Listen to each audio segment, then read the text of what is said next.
the light that leads the blind to see. Voice of the word, voice for the good, voice of the hope, voice of the need, voice of the world, TV. VWTV, ang telebisyon nga may misyon. Voice of the world, TV.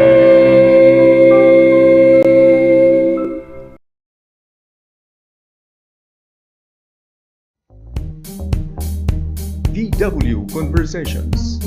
It's about people. It's about issues. It's about us. VW Conversations. Usahang katungod, usahang kinahanglanon. Pag-iristorya ita ang kinahanglan pag-iristoryahan. VW Conversations.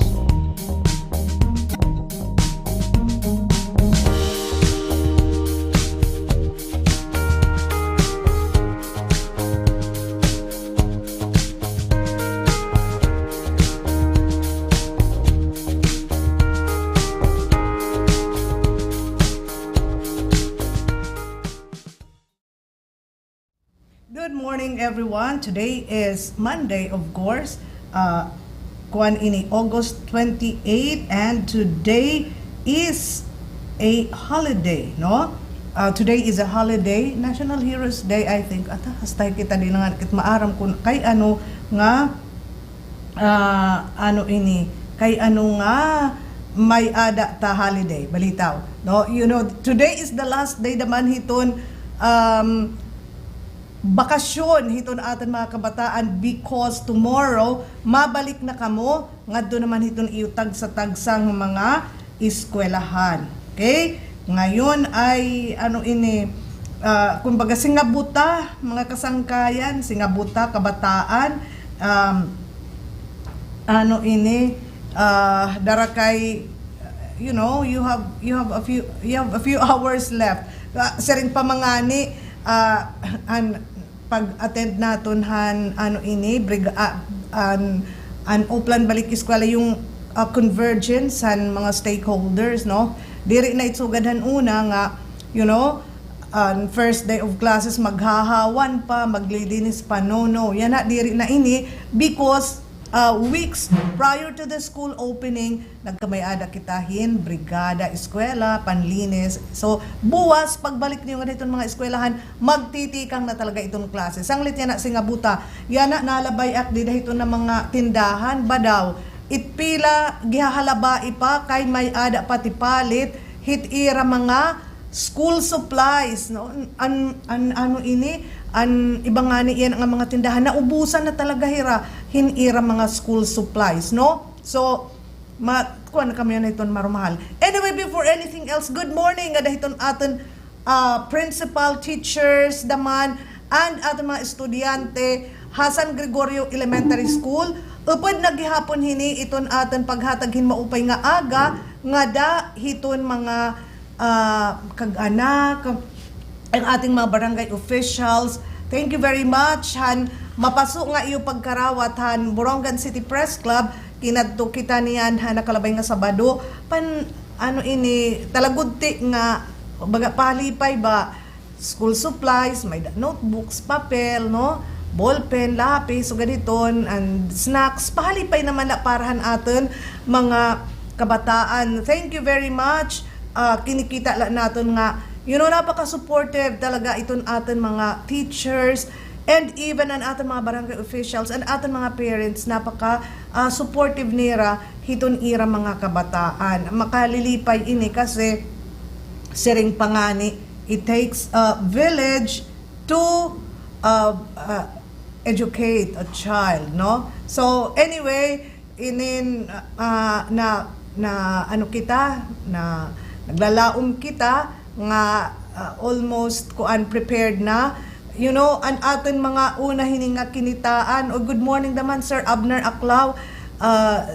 Upay nga aga. I know you're so busy. Yan ang mga panahon, So siguro makakaistorya natin si Sir Abner siguro mga next week na kasi yan ang semana they will be so busy kay kareyag talaga natin mahibaro ang pipira ba hiton aton mga kabataan from din nga na Eastern Summer Division nasiring Dr. Diaz no yung ating Schools Division Superintendent binabasa nila they had more than 100,000 enrollees di na nakalabay ng school year. So, they are expecting hinsugad namang kunta kada nga mabalik yan na. No? Hopefully, kasi nidahan ira LIS, 38 to 40,000 pala ini mga kasangkayan. Anyway, we are hoping magkakabalik ito na aton mga kabataan bisan ma-late hiton pag-enroll. So, sirin ko pa, we hope that everything is prepared na para naman hiton pag-aabri hiton eskwela buwas nga adlaw. Kunya na iton last day hiton bakasyon yan na naman iton first day hiton filing hiton certificates of candidacy para hiton mga tikandidato dida hiton barangay ngan sangguni ang kabataan elections. Okay? Ay kamuhinga nga limot, you only have 1 week also. Bisang kun holiday yan na magtitikang iton filing hiton mga COC o walang holiday yan especially nga limited ito number of days para hiton filing hiton certificates of candidacy. So ay kampag binuro buwas-buwas good morning nga naman ini hiton aton sangkay barangay Dampigan Dolores, Eastern Samar, Barangay Kapitan, Noel Caballero, nagkita pala kami ni Kapitan Kakulup. Kapitan is a recipient of Asia's Humanitarian Hero Awards, no? In Asia's Most Exceptional Barangay Captain and Outstanding Public Servant of the Year. So, Kapitan Caballero asya ini itong barangay kapitan dida barangay Dampigan na feature natin inihiya dinhi no kasi kuan inihira dida ini parang yung SGLG for barangays no yung pilot testing usa inihirahan mga awardees an iya barangay dida barangay Dampigan. Kadula kamo, mahusay talaga nga barangay, no? Maupay dito, malinis, andyan yung mga facilities, tuhay iton ira mga papel. So, gabi, this is very important. So, nagkita kami na siringhi barangay kapitan, yung awarding, I think will be on September 28, no? Dito iniha, Alabang. So, congratulations, and then Kapitan Noel Caballero, kuan ini natin, Barangay Kapitan, dida Barangay Dampigan. Okay? So, asya niton aton sinisiring, pag the filing hiton COC, dapat nangingilala makita kung mga hirahin at mga tigsiring din hiton aton tagsa-tagsa nga mga barangay nangingilala kita itong irahin ng mga pagkatao itong ira mga kinaiya. So dapat mahibaro talaga kita itong tama nga pagpili yung mga opisyalis nga magtatrabaho para naman hiton mga tao, no? Very important ini itong trabaho itong aton mga barangay officials, you know, very important ini kasi di ba bisan nga ni iton mga paghahatag yan na itong mga ayuda ikinakada na itong aton mga barangay. So you need mga dynamic, visionary nga mga tao nga magpapalakat itong aton tagsa-tagsang mga barangay. So yan na itong election will be on the 30th of October. Yan na naman amo iton filing iton certificates of candidacy. So file na kamay na naman kapag hinulat kay bang mag-uuran or whatever, no? Kumbaga file na kamo hiton iyo mga COC. Ang dami na, no?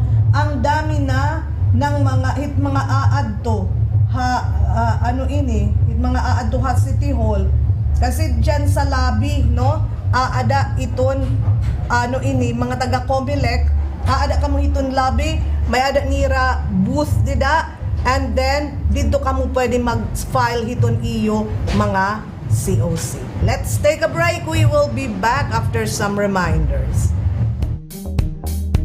VW Conversations. It's about people. It's about issues. It's about us. VW Conversations. Usahang katungod, usahang kinahanglan. Igpapaambit ko iyo ang ginsiring ni Pope Francis. Kay ano nga magsimba ka kung an mga parupaningba nga tanan man magpagkasasala. Agsubta ini bation. Hapag tinuod an pagsalinurog han misa dili nangahulugan nga waray niya kasalanan o nga maupay hiya kay han iba. Lugod nakarawat hiya nga nagkinahanglan hiya hin pagbag-o han iya kinabuhi. Ngaran kaluoy ug pasaylohan Dios nga nahimo nga tao dida kang Kristo. Kunin usa nga tao naabat nga diri nanginanglan han kaluoy han Dios ug iton iya kasiring nga diri hiya makasasala, mas mamaupay pa nga diri nalahiya sumingba. Nasimba kita tungod kay magpakasasala kita ug nang kinahanglan kita kumarawat han pasaylo han Dios. Kinahanglan naton makiusa didahan buhat han pagtalwas ni Kristo didahan iya pasaylo.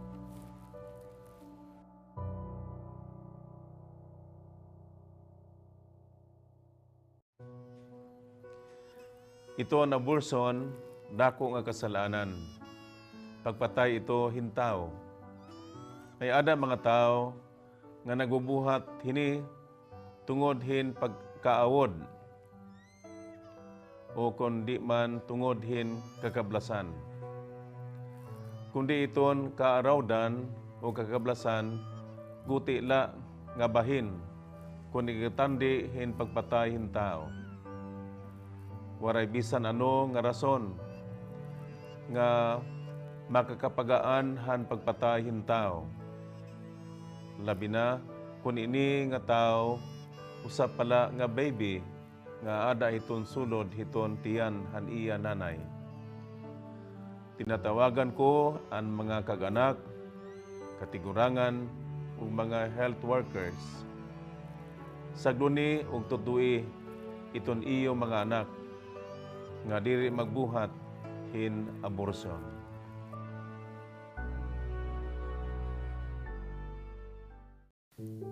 Kung problema mo hin kapaso it panahon, magtanom ka hindamo nga mga kahoy. Kung problema mo hin dagko nga mga baha, magtanom ka hindamo nga mga kahoy. Kung karuyag mo kumaon it mga prutas, magtanom ka it mga kahoy. VW Conversations. It's about people. It's about issues. It's about us. VW Conversations. Usahang katungod, usahang kinahanglanon. Pag-iristorya ita ang kinahanglan pag-iristorya. VW Conversations.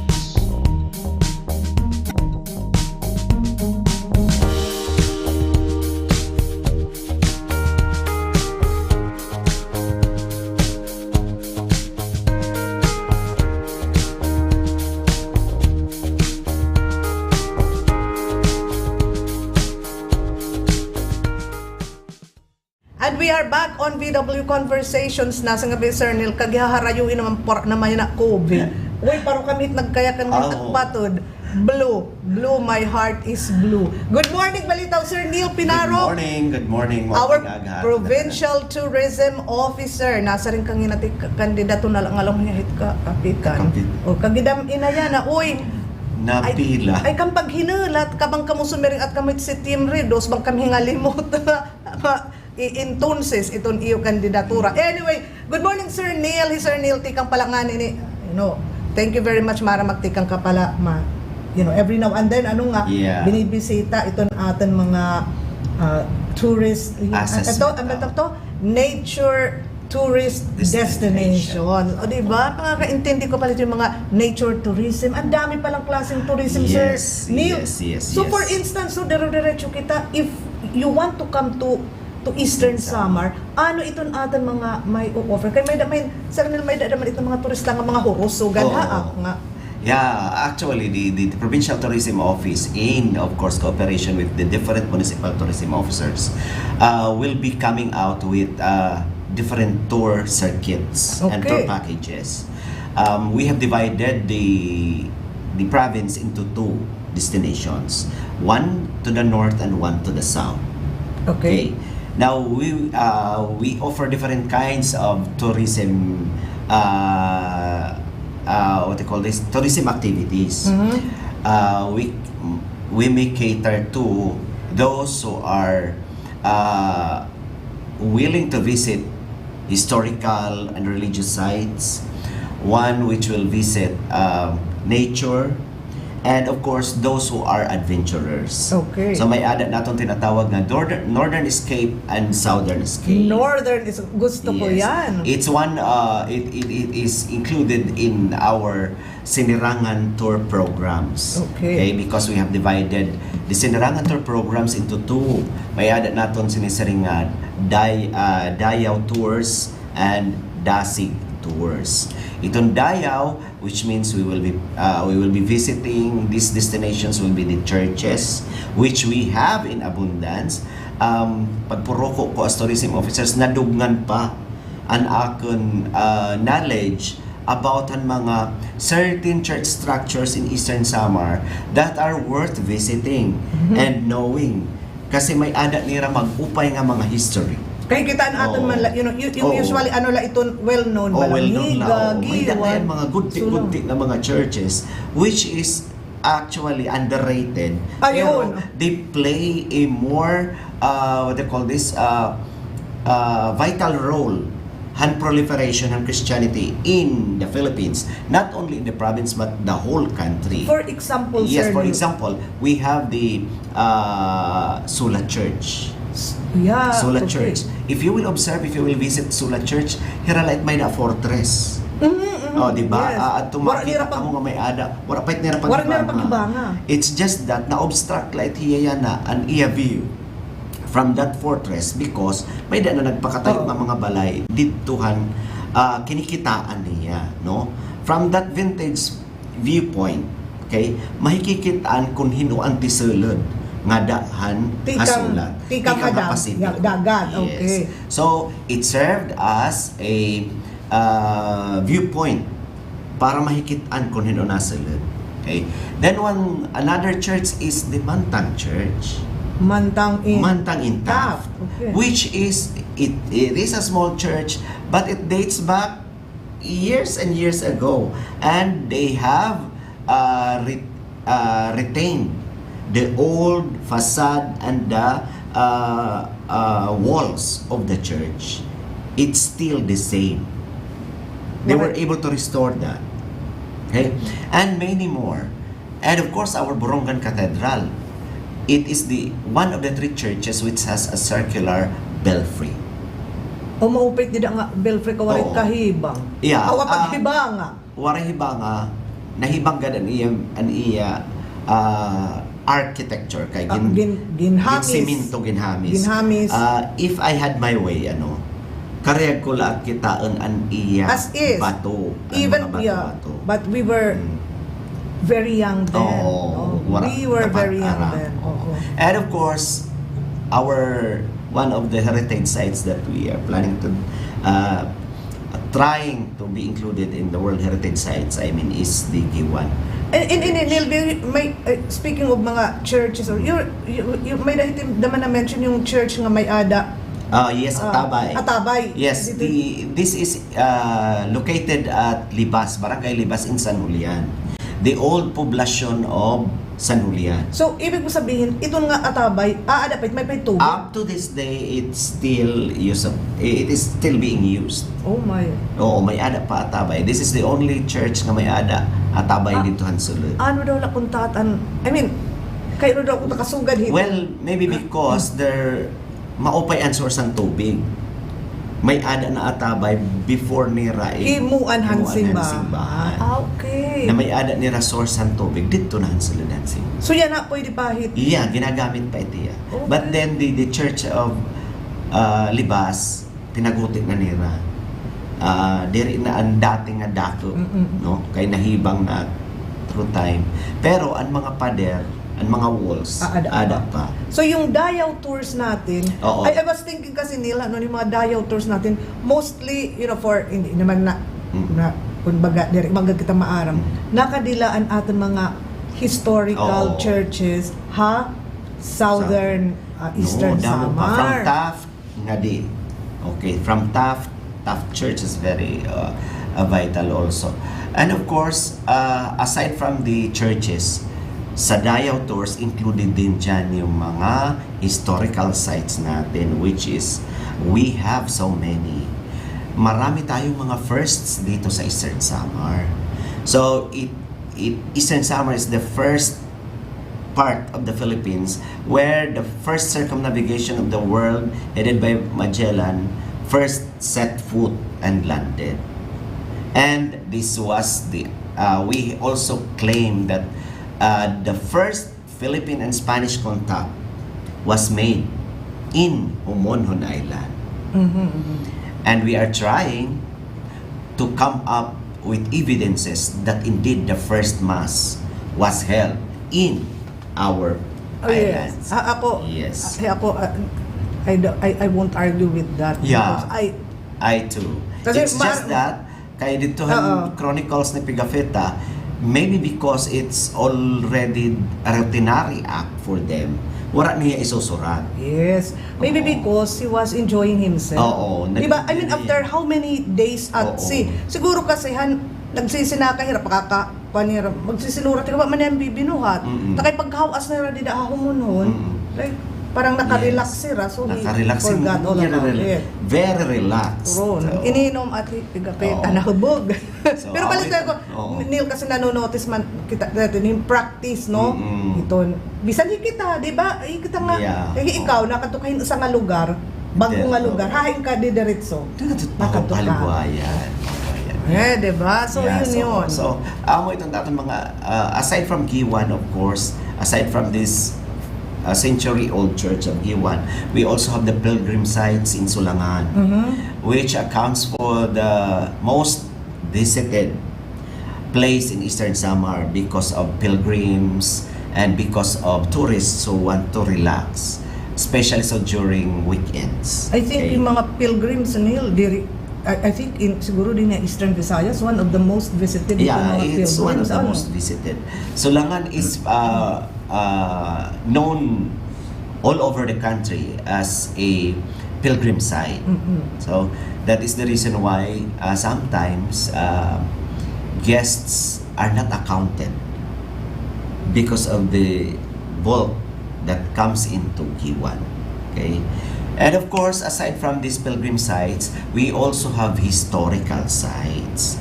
The southern part of Eastern Samar is once used as a military base base. of the U.S. Army. During no? the Second World War. And the Japanese also had their garrison built in one of the islands of Giwan, in Suluan. That is the reason why between the American and Japanese war, they were so unsuccessful in the Pacific because of that garrison.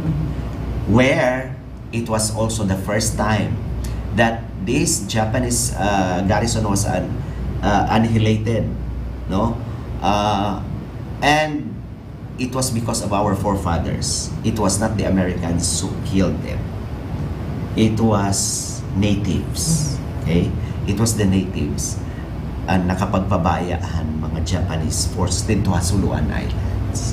So that's why we have the Torre, no? Wherein you can reach it by climbing 500 more than steps. Okay? And those who made the steps, I believe, are our Estejanons too. Okay? Because they were slaved by the Japanese or if they were Maybe they were paid. they were paid, Okay. but then it was still a form of slavery. Yes, because Yeah. they were paid, I think, much below. But sadly, some of our ancestors were that intelligent enough, and they were able to win over the Japanese. And that is the reason why the Americans were able to make a secret what they call this base in the southern part of Eastern Samar. Okay. And another first is in Giwan, we have the first settlement of White Russians Yes, yes. in Tubabaw Island. Okay, the Tubabaw Island is very historic too. Okay, because it's the only place in the entire universe where White Russians stayed for a while. Okay, and of course our Tubabaw Island also in Oras, where our conquerors first rested. Tubabaw Island is In Oras, Eastern Okay. Samar. Okay. Yung ating mga conquistadores, they stayed there okay. prior Oo. to going to Cebu. Kasi naagian. Pasipiko. Okay. And there are a lot more na kinakailangan we try to relay this to our children, to pupils, to students, and they will be able to, even our teachers doesn't know some of this. True. Okay? Because some of them, Neil, are not really, kumbaga, dyan sa mga, I don't know, do they still study history? Yeah. Like an aton nga. Di ba, kita nga nag-aaram kita, selective man damang kita, danay. No. I mean, an aton Oo. ba? Because it was a subject Oo. ba? May an aton mga, I don't know kung pareho titira pag aram niya na, hiton, Sibika at kultura. Oo. I think diri na iton lagid-gid so gagkuntahan haton, di ba? Yes, so although there are several books, pero damo man good kasi yan, damo Kasi di ba, lang. ginaharalo madamanira. Ginaharalo nira. So takay Yes. So aside from this Dayaw tours, we also have the Dasig Dasig tours. okay. Ini naman nga Ini nga- Dasig tours, nagpapakita aton mga beautiful tourist spots, destinations, places.